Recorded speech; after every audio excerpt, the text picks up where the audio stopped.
Hi guys, this is the second video of my watercolors for beginners series. This one is going to teach you about how to control the water. A lot of you guys ask me this question all the time, so I decided I'll just give you a tutorial on it.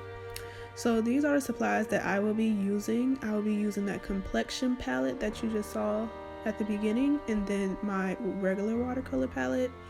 I'll be using an eraser to erase marks, a pencil to clean up stuff, a jelly roll pen just for highlights, and then this Faber-Castell, I think that's how you say it, ink pen for inking. And also my Fine Tech gold palette.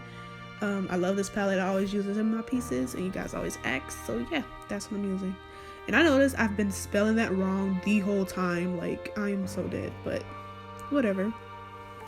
So yeah, like I said before at the beginning of this video, it would be on how to control water. So I'm going to give you guys some tips and tricks that I use in certain ways that you can control water, because I do realize it's very hard as a beginner to tell the water, hey, get over there, or get your ass over there, you know, it's hard. So yeah, let's get into it. But first, let me tell you a little bit about this piece. So as you know, I have, and if you don't know, I'm planning to do a comic book sometime. I'm not going to tell you when, but this is one of my OCs. She's actually the antagonist. Her name is Car. This piece was just based on how, you know, her personality is. She's kind of unstable. So this piece is named Her Taste for the reason you will see upcoming. Basically, when I was drawing this piece, I was thinking about who she was tasting, why there's blood around her mouth, and that's how I came up with the name of this piece. So basically, she has, you know, tasted someone. That's why it's like blood dripping down her chin. And you know, I guess it tastes good to her. I don't know, you have to ask her. But yeah, so about controlling water, the number one thing that I've learned since, you know, doing watercolors is that you can't really control watercolors. I always recommend to just let the watercolors do what it wants, and you will see amazing results. I remember at the beginning when I was doing this, I was trying to control it 100%. Like, I did not want it going anywhere, and it didn't really give my pieces like the depth that I was looking for. And I realized that once I let it start doing what it wants, my pieces look 1,000 times better. But I'm still gonna help you guys try to get the water where you want it to go. So as you can see here, I'm using my Master Touch round brush, and I am just placing the watercolors where I want it to go. I think the first technique you can try is just going straight onto the paper with the watercolor, and that's the easiest in my opinion, because you can just, as you can see, tell it where to go, or like place it where you want to place it. I'd also recommend, like, once you stop at an area, pool that area with water and then bring that water down, as you can see I'm doing here. And another tip is don't load up your brush with water. That's like one of the mistakes that you can make, is loading up your brush with water, like so much water to the point it just pools everywhere. So try to work with a little bit of water at a time. Don't try to rush it. I do recommend layering your pieces, which I'm going to teach you in another video, but right now I'm not going to go in depth with it.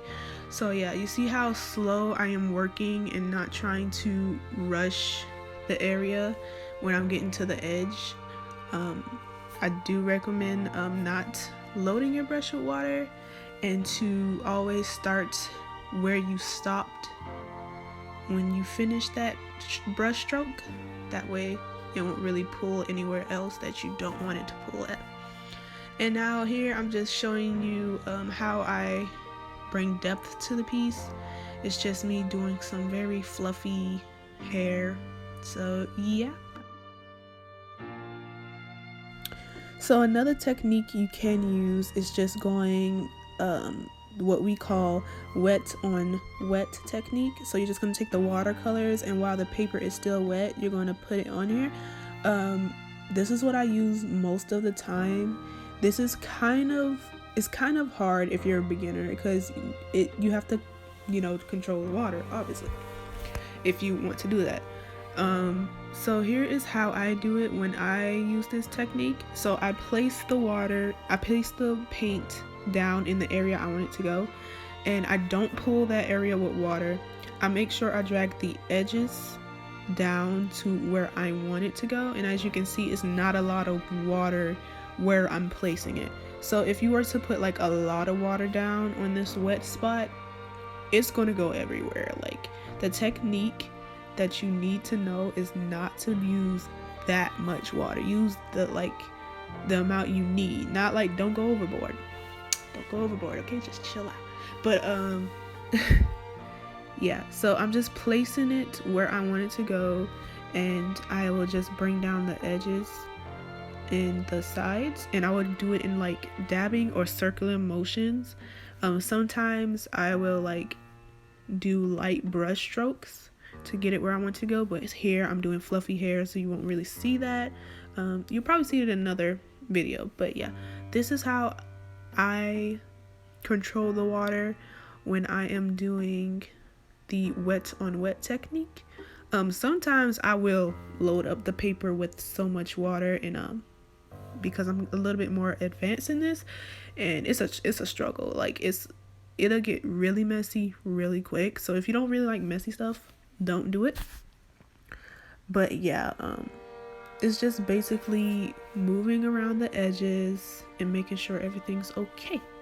And this is just a heat gun that I use so I can make the paper dry way faster. But when it comes to watercolors, one thing you should know is that they're extremely unpredictable. Like, they can do whatever they want when they want. And I think you should try to embrace that about watercolors. I remember when I first started out, I was not embracing it. I just wanted to like make clean marks and clean cuts and all that. But I just started to let it do what it wants. And I definitely think you guys should as well.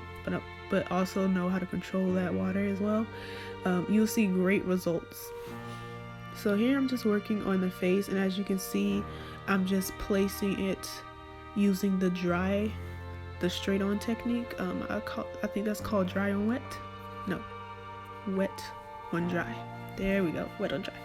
So yeah, I use that technique a lot when it comes to the face, because I really want the face to have depth.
And that is the completed piece of her taste. I hope you guys enjoyed this video and gathered something from it.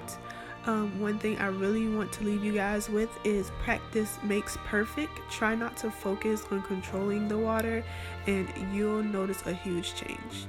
Prints and the original will be available on my shop, and the link will be down below. Thank you so much for watching. If you would like more videos like these, consider becoming a patron of mine. I'll offer rewards and content that are not available to anyone else. Here's what you could have if you decide to become a patron of mine. access to time-lapse videos where you can see the full process of my pieces, tutorials on how to draw eyes, lips, and use references within your pieces so you can grow in your art. Art supply hauls that give you an in-depth look of what I always like to buy whenever I go to my favorite art store. Videos in real time where you can see the full process of my pieces and how I bring them each to life. Gift boxes that include hand-embellished prints, originals, art supply pieces, and more. And discounts off of my store anytime you decide to shop from me. These are just a few of many rewards I have to offer. For just a few dollars a month, you can support me and my passion. Pledges start as low as $1. I hope you guys have a wonderful day, and I'll see you guys in the next video. Bye guys, and thank you so much for listening.